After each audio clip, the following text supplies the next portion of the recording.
All right, we are going to go over MOTS-c, which is a mitochondrial peptide. I want to start going over these studies in depth with you. I'm not going to go into brain-numbing depth, but I want to start giving you guys information from actual articles and research out there. So instead of just going to YouTube or taking someone's word for it online, I want to give you guys information straight from the most credible sources. So one of the biggest things we can skip almost right to, this is a cohort study, which a cohort study is basically where they just take a group that has the MOTS-c peptide applied, and they have a group that is not, and they kind of compare and contrast. Okay, so going down, we have, let me get to this play here. This is one of the biggest things that stuck out to me right here when it comes down to benefits of MOTS-c. So one of the main ones we can cover here is it will help promote glucose utilization, and that's going to happen via the AMPK pathway.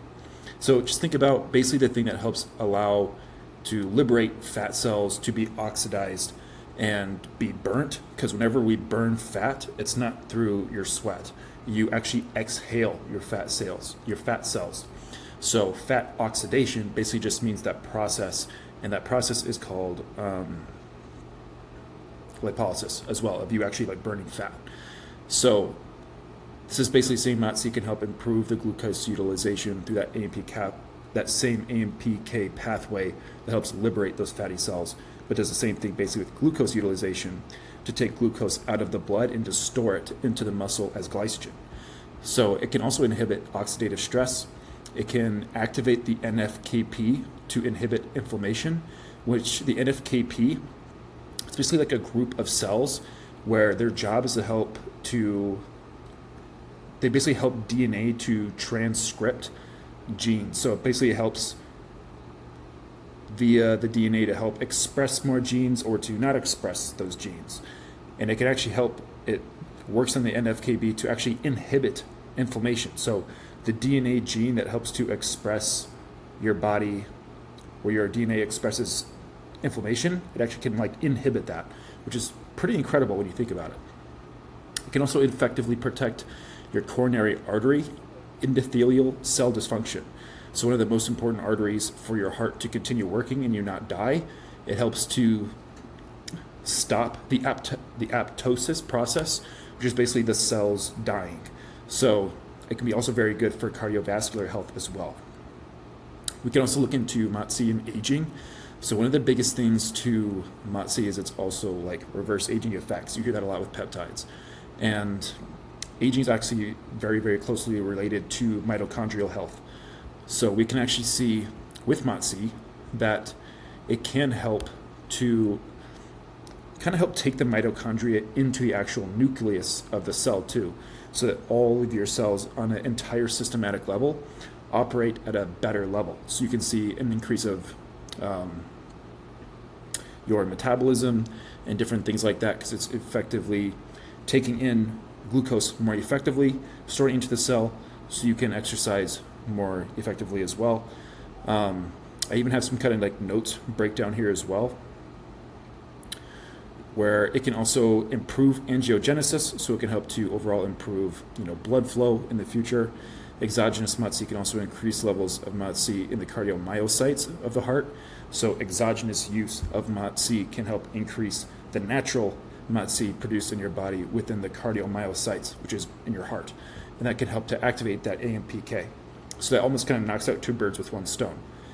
And a major benefit of this too is that when it comes to insulin sensitivity, it can work directly on the actual muscle cell to uptake glucose more effectively into the muscle as well. So it can basically work almost directly into helping improve insulin resistance, whereas some things work more so on hepatic level, on the liver, where this is working on the actual skeletal contractile muscle tissue to help uptake glucose more effectively, and helps improve your overall fasting insulin, and can help to bring you out of insulin resistance, which is also very, very incredible. Inflammation as well, like we kind of talked about. These results suggested that the analgesic, and anti-inflammatory effects. I'll be honest, I don't even know what this means. Let's look this up quick. Whatever, we'll forget that. And anti-inflammatory effects of MOTS-c were through activation of AMPK pathway and inhibition of MEP kinase. MOTS-c has a smaller active peptide and has been reported to have potential applications in aging, insulin resistance, blah, blah, blah, blah, things that we've already talked about. So in the future, they're looking at using this to make more synthetic biology technology to introduce MOTS-c into probiotics to help use its benefits within the actual gut, which is very, very interesting too, because we know that most of your gut works on its own nervous system, the enteric nervous system within the gut. So your gut's almost largely actually responsible for helping fight inflammation. It's largely responsible for immune responses. So we can actually use that to help actually boost those inflammation immune responses on free radicals and different things like that, which is extremely insane if we can actually eventually in the future create something like that.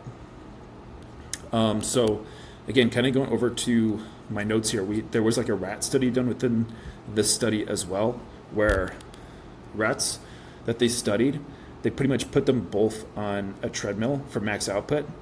Again, in a cohort study, so that means like some rats, like a group of rats had nothing, the other group of rats had an injection, peri something injection, which is pretty much right in under their, pretty much almost like in their groin.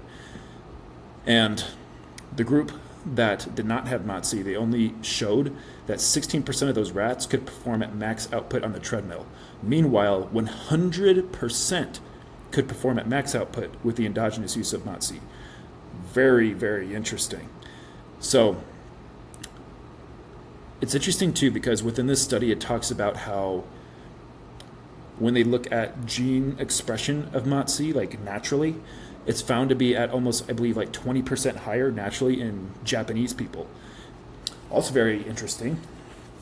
So they can tend to have a longer health span, not necessarily like life span, but health span. Basically times that you can go without any kind of health issues. And we kind of see that within rats too, not to the same degree. And it's hard to like judge that super closely with terms of like lifespans, because rats are just so much smaller than humans, they're going to have a shorter lifespan.